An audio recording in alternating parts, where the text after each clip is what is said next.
Good morning, Life Class. It is May the 5th, 2025, and Life Class is here in the Bay Room in the Heart of Nashville, Tennessee, and we are going to be entering into part 2 of our subject this morning, which is fear of abandonment. But first of all, let us settle in and begin to enter the present moment by doing our 3-4-5 breath work. Wherever you might be where you are with your feet on the floor. Try to feel your back against the chair, bed, beach chair, wherever you might be. And let us do our series of breaths by breathing in to a count of 3 inhales. 1, 2, 3, holding for a count of 4, and then pursing our lips and exhaling for a count of 5. Let's do that again together. 1, 2, 3 in, hold for 4, exhale for 5.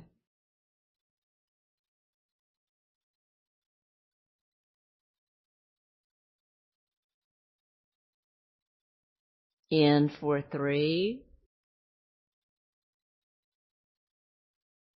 hold for 4, and out slowly for 5.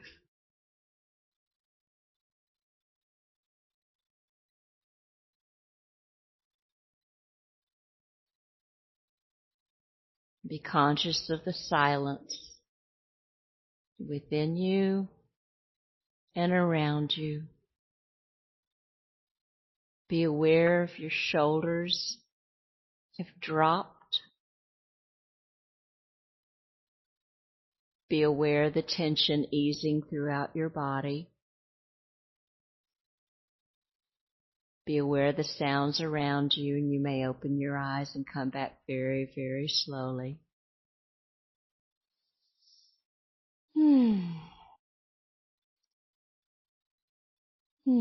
This is something so simple and so centering that you can do at any time. Bringing the breath back to yourself, bring yourself to the present moment. I offer for our prayer this morning the following. Our Creator, the source of our being, let your perfect love cast all fear from our hearts. Amen. For those of you from all faiths, no faiths,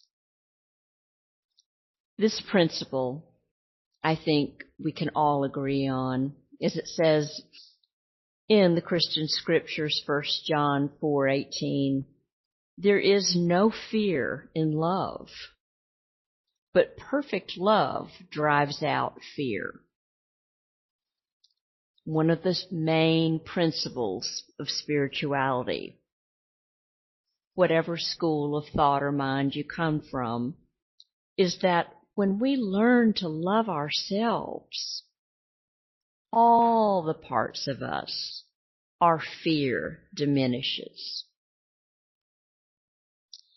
I've heard it said many times in many ways, the only thing that creates darkness is the absence of light.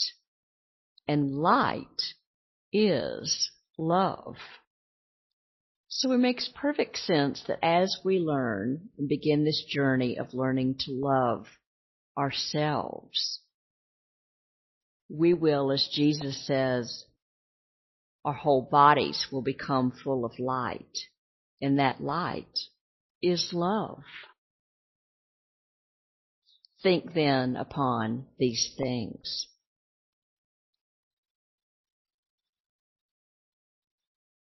So, as a community of safe people, as a community committed to learning so much more about what science and spirituality and truth has to offer us, let's continue on with the part 2 about this fear of abandonment, this primal fear that we all carry as we journey on toward wholeness. We finished last time in talking about unrealistic expectations that we have of other people when we come from an abandonment situation in early childhood. And this takes many forms. Sometimes we can expect a person or other people to just only love us. And if they have affection for anybody else, we might absolutely convince ourselves that they would abandon us. And that in extreme situations, they must give up all other relationships or friendship or even family. You'll see this sometimes with partners where there's insecure attachment. And of course, that's so unrealistic, but that happens. And secondly, they might never fail or might have to be perfect in a relationship even. Or if they fail us, that they might turn out to be not a good person who will abandon us. Sometimes people who have a deep fear of abandonment have a hard time finding a life partner or someone to satisfy them because they are determined to find the flaw in the other person. They have such a high need for control that they search for a flaw because that would mean that would be a predictor that this other person is going to abandon me. And so they must be perfect. And they must give me constant validation. They must only say positive things about me. They can never point out any of my flaws. Another thing that will come up is that if the other person sets boundaries with me or doesn't let me do whatever I want, then they are going to abandon me. So you can see right away that these are several things. This is kind of the finishing up of the 36 characteristics that we started on the preceding talk that have to do with people that carry a deep fear of abandonment that's left over from trauma in early childhood. So this is, of course, unhealthy, but to someone who carries this fear of abandonment, it just feels right that the other person must give them constant attention. And that if that person is us, we can demand instead of request. We don't know what it is to do a healthy request. We just feel we're entitled to demand unrealistic amount of time for them. So one of the things that comes with marriages or committed couplings or even best friends, even a platonic thing or same-sex best friends, is a demand that the other person must spend every evening with us. They can't just have their own little hobbies on their own. They must give me constant attention and do everything with me, or else that means they don't love me and they'll abandon me. If they get annoyed with me, if they give me advice that proves they're going to leave me, they can never get frustrated with me. Again, this is completely unrealistic, but this is what the brain is thinking. So that's kind of a finish up on the 36 characteristics. So I ask you, after you've reviewed this last part 1 and then on this, how'd you do on that? If you got some of those, certainly wouldn't expect somebody to have all of it, but if you got some of those, there are some abandonment issues, I would suspect. So then, as you are all thinking people, and I've certainly been one of you before I sort of told myself the truth about this and got educated, I used to say things like, okay, so what's the big deal? Sure, I got abandonment issues. Well, now, I want you to think about the long-term effects.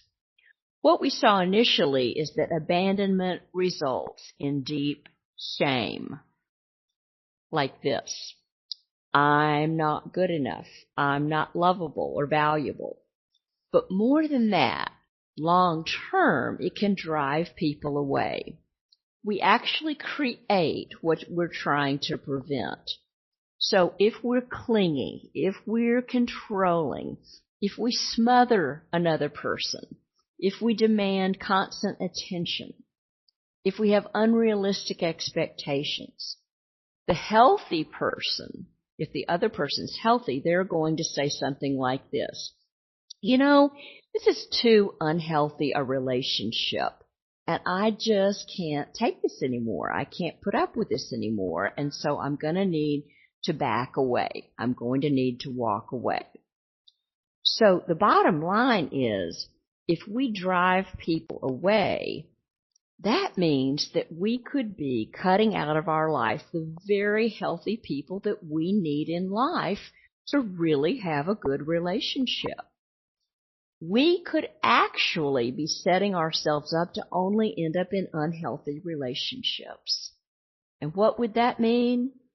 That would mean ongoing damage to us, to other people, to our children, and then beyond that, the longer that we would give in to the fear of abandonment during our lives. And I've seen people do this through their 60s and 70s and 80s. The longer that fear is catered to, and the longer those games are played, and the longer that stuff is fed, jealousy, anger, anxiety, depression, and trust issues grow. I have seen this pervade even into 80s and 90s, much to the great pain of adult children and family members around these people.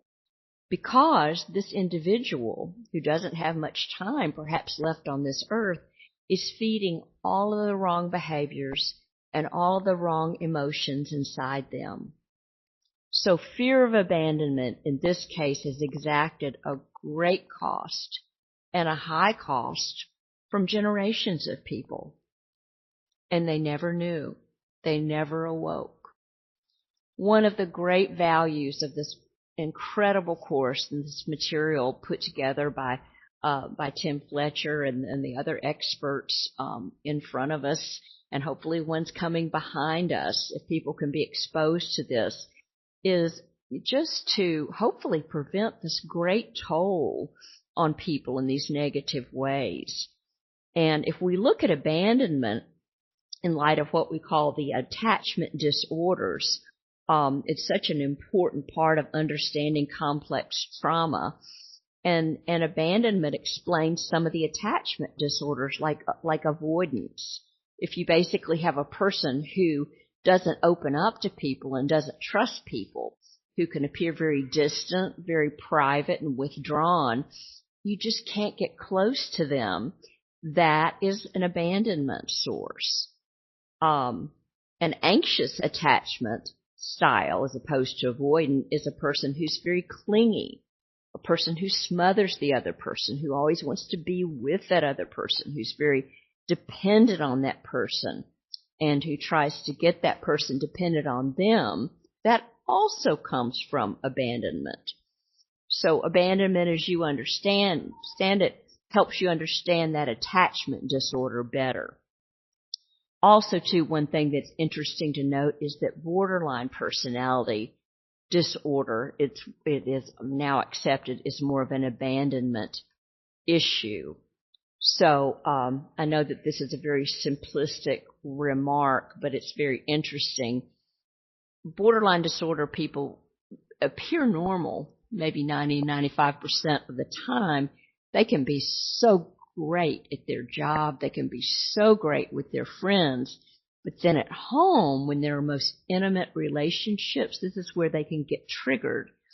And When they do, they can absolutely go ballistic. I mean, all this anger comes out. They can lash out at people, and they have this compelling, you got to fix this now. You got to do something about this now. But they just can't be reasoned with. They're very irrational. So what we found with borderline personality is that abandonment is the thing that gets triggered. That's the thing that causes this intense, immediate emotional dysregulation. So it's like when I have parents that describe this, maybe with a young adult or a teenager, where they just cannot keep this person in the home anymore.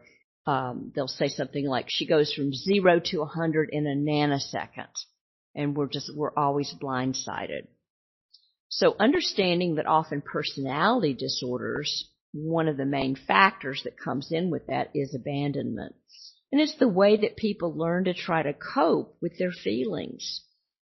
And so let's move on from that information to healing. If we realize that we have abandonment issues and we have that fear, the best thing is that we are aware of it. I would have said personally at some point in time that I didn't have any of this because I was so strong and had so many defenses, and I had learned to be in control that I couldn't relate to this subject at all. Well, of course, like most every other thing, the joke is, again, on me.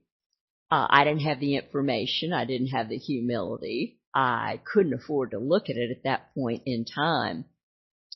Now, with the awareness, it doesn't have to damage me anymore. And it doesn't have to damage you either.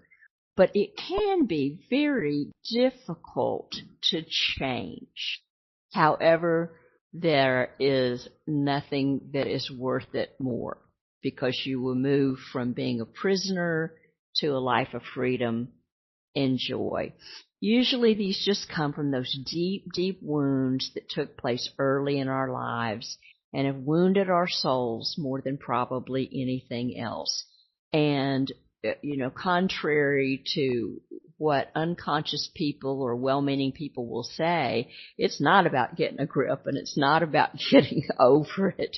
You just do not have a magic pill for this. It is a very gradual healing. When we learn to heal from shame and what shame is, learning that we have value. And also, too, is that being in a relationship will not fix us. Whether this is a romantic relationship, whether this is a relationship with a teacher or a therapist or a mommy or daddy figure, there's not one person outside of ourselves that is going to fix us, and there's not a quick fix. And this is not what any of us want to hear. However, over a period of time, I have seen it, and I believe that our Creator, our Source, the divine, the light and the love, whatever you want to call it, there's series of synchronous happenings that bring people to us for our good, and happenings that work, where we gradually, our needs are met, and we are gradually brought into a healing life. So I see people all the time trying to put an expectation on someone else to heal their abandonment issues. And that is a pressure that often they are unaware that they're putting on another person. That's an impossibility. So many people will destroy a relationship when they do that. The third thing is to build a relationship with yourself. Now, this starts with understanding that not only was I abandoned at some point, but I abandoned myself. Looking back, where did I abandon myself? Now, this can take some time. This is not fun, but this is crucial.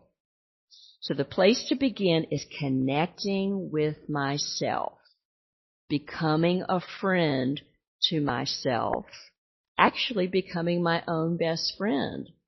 And what this means for many people is that they build a relationship for the little them. When they were that little boy or little girl, they're kind of connecting again to that little child who was abandoned. And so that means that we take time every single day to connect with ourselves.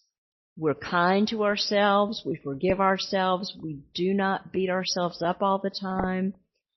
And as we begin to connect to ourselves and become our own best friend, that is the greatest first step, the main step in healing our abandonment issues. This is not easy. And there are different forms and different ways that each person will find is their path. You know, some people love to journal, and that is their way, and they have books and books. That has not been the way for me at all. Some people learn through times of meditation to connect with themselves.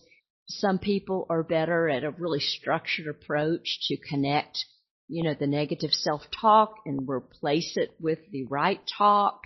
We all have that internal self-critic that just yap away in our brain chatter.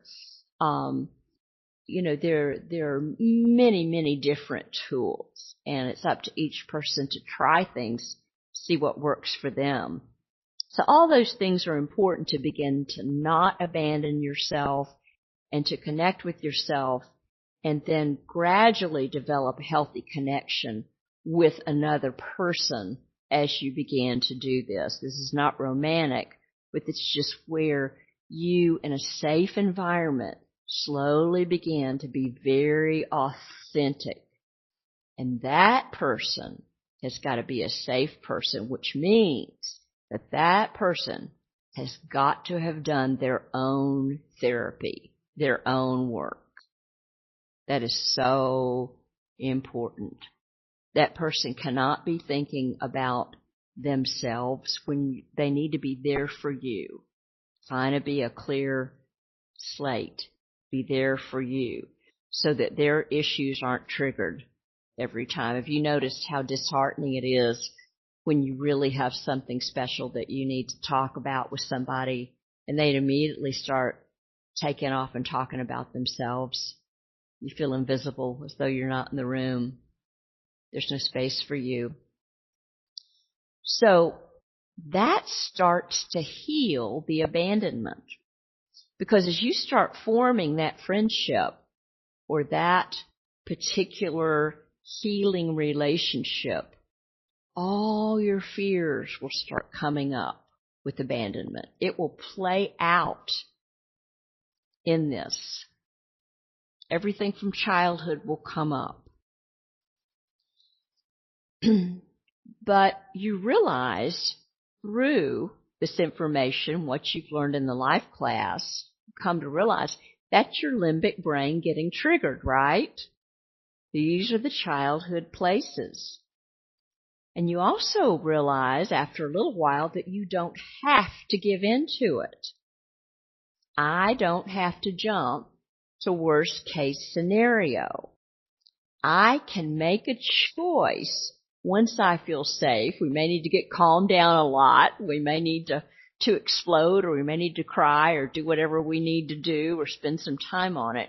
But ultimately, we can choose to be authentic and then make the choice to gradually stay in that relationship, okay? And know that that feeling will not continue on, that we are really okay in the present day, but we're feeling things historically. So if that person proves to be trustworthy, then you can keep developing a little more and a little more and a little more. And that's something that starts to heal deep abandonment issues for some people. So if you can find a safe person to build a relationship with, then you have a foundation to start building a relationship with, let's call it a higher power. Something bigger than yourself that you can't see. But some sort of a source, your creator, love, light, life. Very important. That's essential. So I've given you kind of an incentive or a goal. Once that happens, you can start building relationships with people, sometimes multiple ones. And as you begin to find safe people and attract safe people and they get closer, you could slowly begin to take down your walls and your mask. And along the way, you're going to get triggered. You know, when you feel like somebody's going to abandon you, maybe somebody sets a boundary with you that triggers you, or a close friend moves to another city that doesn't, and it just feels like abandonment, or you phone somebody and all of a sudden they go, can't talk right now, and hang up. You know, these things happen. Your self-awareness goes off and you realize that you're operating straight out of your limbic brain. When your inner critic turns on you and says, oh, what have you done this time? They don't love you anymore. You've really made them angry. These messages are automatic. They're rejecting me. They're going to abandon me. That is emotional reasoning. It's not the truth at all. One day you'll realize you don't have to listen to your limbic brain, but that's what's getting triggered, and it is powerful. And if you keep listening and practicing this material, you will realize that you know how to de-escalate and get out of your limbic brain back into your adult cortex. You will realize that you can now identify the lies that your limbic brain tried to get you to believe. You will realize that you no longer believe those lies that have sabotaged relationships for you in the past. You'll realize you can remind yourself of the truth and that you don't have to feed into that limbic brain stuff anymore. So if you feel jealousy, don't feed into the jealousy. If you feel like a person's pulling away, don't feed into it by getting all clingy and quizzing them and testing them. Just get back into your cortex and continue to build a relationship. So for some people, while they're dealing with their abandonment, which is great, initially they're not capable of a relationship. If they get into one, it's just going to trigger them too much. They just don't have the tools yet, or they're not strong enough to do that. So for many people in the early days, it can be important not to just jump into a romantic relationship.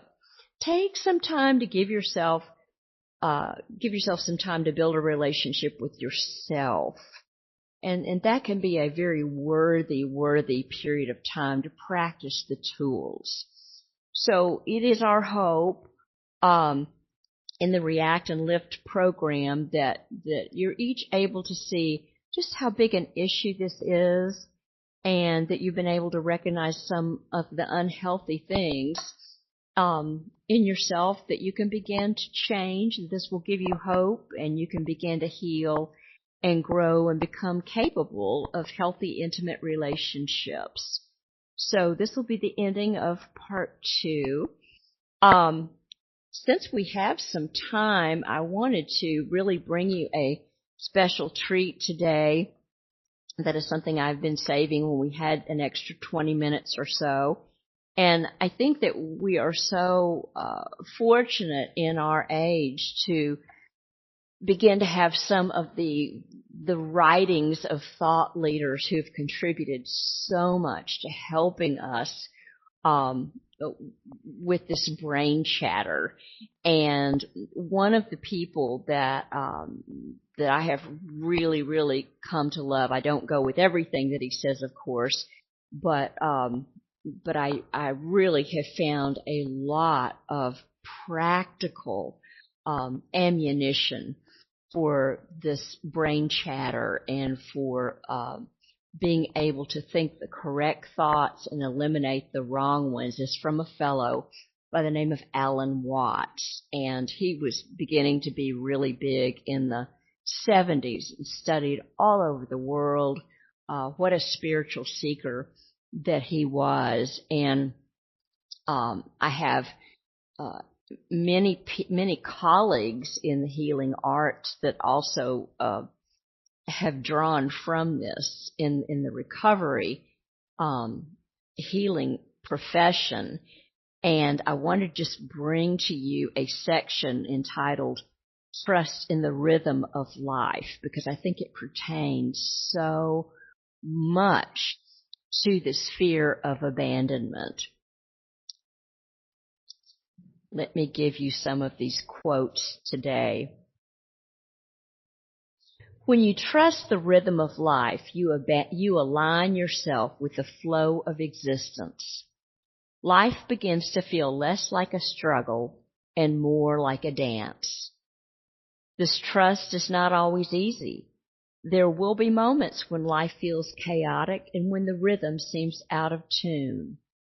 And in these moments, I remind you that even the most turbulent storms eventually pass, and even the most dissonant notes resolve into harmony. Trusting in the rhythm of life is not about believing that everything will always go your way. It is about believing that no matter what happens, you will find your way. In trusting life's rhythm, you come to understand that you are not separate from it. You are not an outsider trying to navigate an indifferent world. You are a part of the rhythm itself. You are the tide, the season, the song. And when you trust this truth, you discover a sense of belonging, a deep connection to the pulse of life, and a profound peace that carries you through every moment, no matter how uncertain or challenging. It may see inside each of us is a voice constantly speaking, narrating every moment of our lives. This inner narrator is relentless, crafting stories about who we are, what others think of us, and what the world should be like. It analyzes, critiques, plans, worries, and replays. Often it's so persistent that we mistake it for ourselves. We believe its words as truth, its judgments as final, and its worries as warnings. We must heed it. But this voice is not you. It is a tool of the mind. And like any tool, it can be helpful at times, but it can also become a source of unnecessary noise and suffering. The inner narrator thrives on control and certainty. It seeks to make sense of the world by labeling and categorizing everything it encounters. It tells you what you should have done differently. It tells you what might go wrong. It tells you how things ought to be. And while this voice can sometimes be useful, helping you learn from mistakes or plan for the future, it often becomes so overbearing. It drags you into endless loops of overthinking, self-doubt, and anxiety. It drowns out the quieter, deeper parts of yourself that simply want to experience life as it is.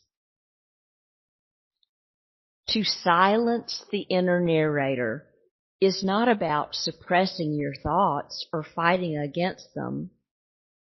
It's about recognizing that you don't have to believe or engage with every word it says.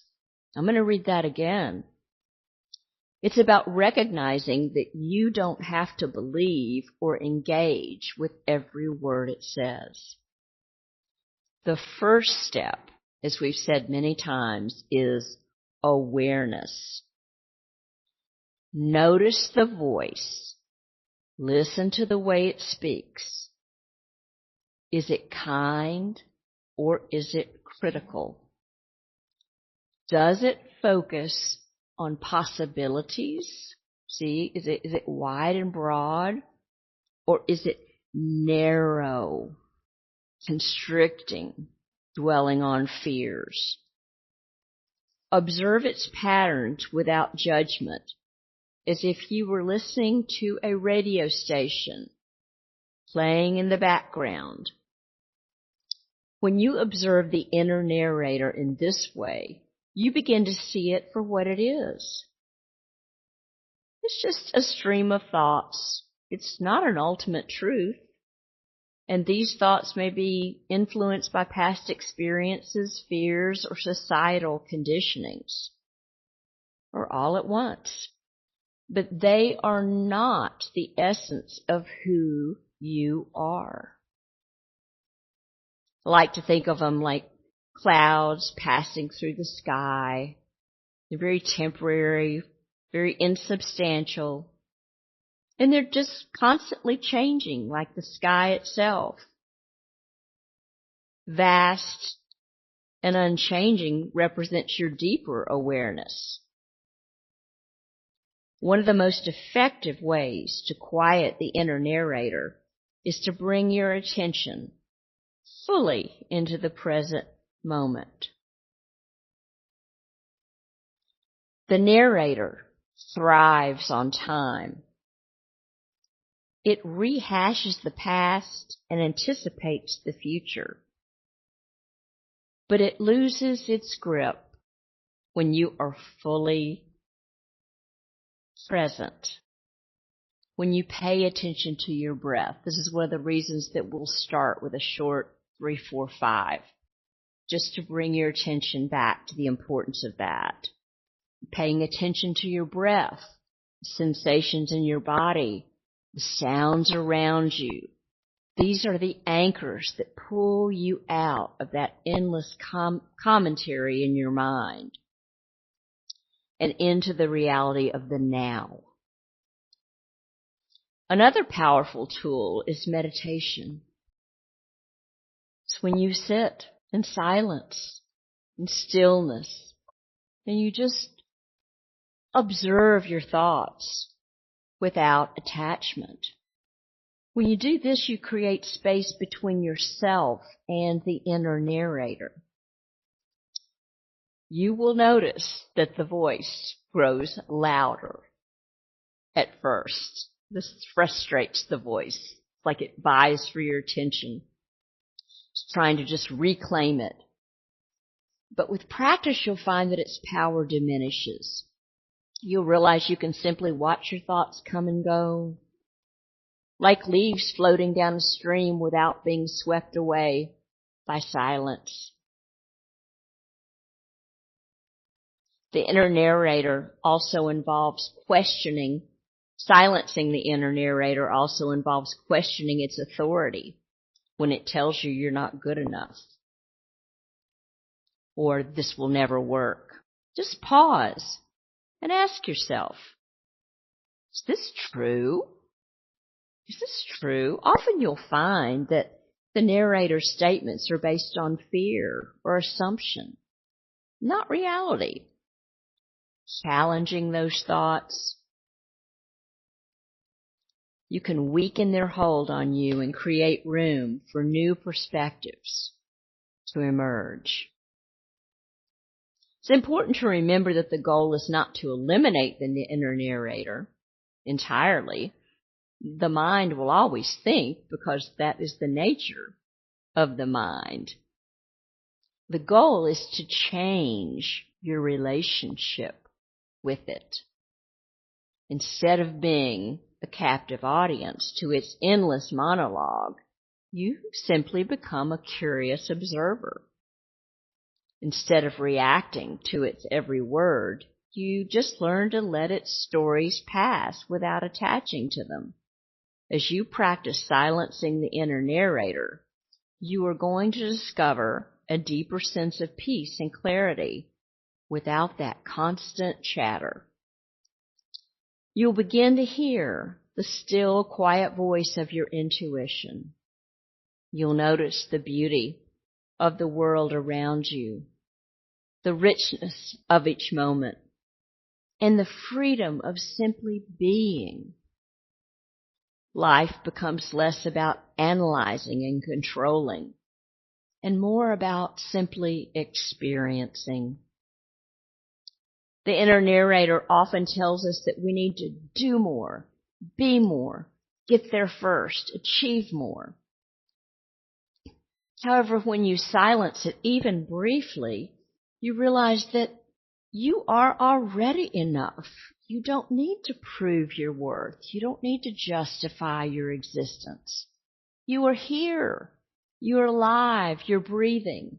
And that is more than enough.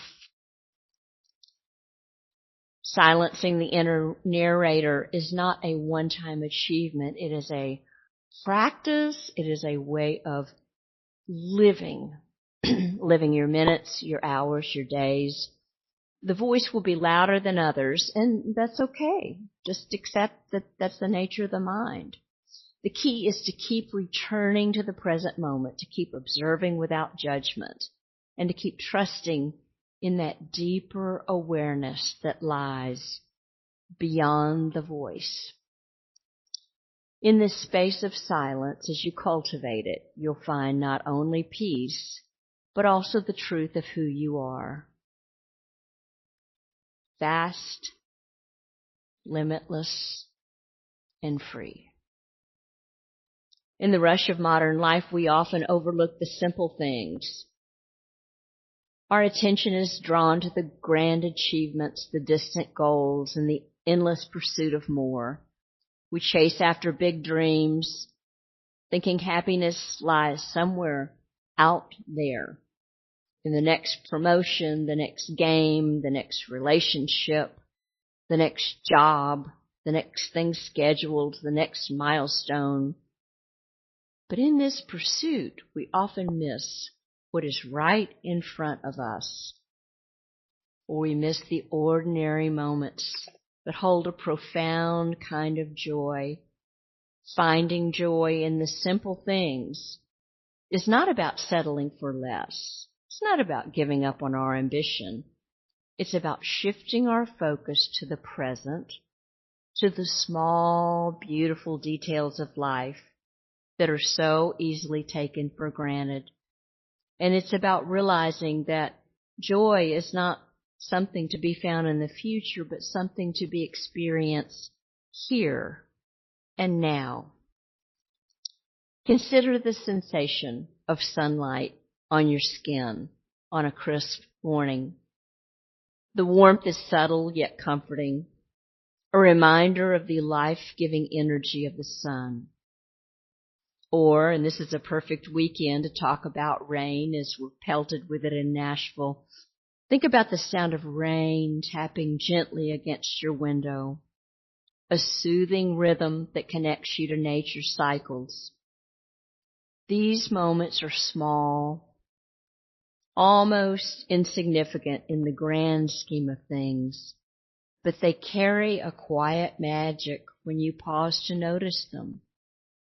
They remind you of the beauty that exists in the simplest experiences, the taste of your favorite meal, the laughter of a friend, the feel of soft grass under your feet, These are not extravagant pleasures, and yet they have the power to fill your heart with gratitude and contentment when you immerse yourself fully in these moments. And you realize when you do that they are not just fleeting pleasures, they are indeed the essence of life, of self. Finding joy in the simple things requires slowing down. We live in a world that glorifies business, where being constantly occupied is seen as a sign of success. But in the rush to do more and achieve more, we lose touch with the present moment. We eat meals without tasting them. We walk through nature without seeing it. We interact with loved ones without truly hearing them. To find joy in the simple things, we must learn to pause, to breathe, and to pay attention. Mindfulness is a powerful tool. For when you practice mindfulness, you bring your full awareness to whatever you are doing, no matter how small or mundane it may seem. Washing the dishes becomes an opportunity to feel the warmth of the water and the texture of the soap. Drinking a cup of tea becomes a moment to savor the aroma and the taste. These everyday activities, when done with mindfulness, can become sources of joy and connection. Children are often masters of finding joy in the simple things. They marvel at the shapes of clouds. They laugh at the silliest jokes. They find endless fascination in a puddle of water. They remind us that joy is not about complexity or sophistication. It's about presence and openness. As adults, we can all learn from this childlike wonder. We can allow ourselves to be absolutely delighted by the small, unexpected moments of beauty that life offers every day. Gratitude is another key to finding joy in the simple things. When you take time to appreciate what you already have, you realize how rich your life truly is. Amen.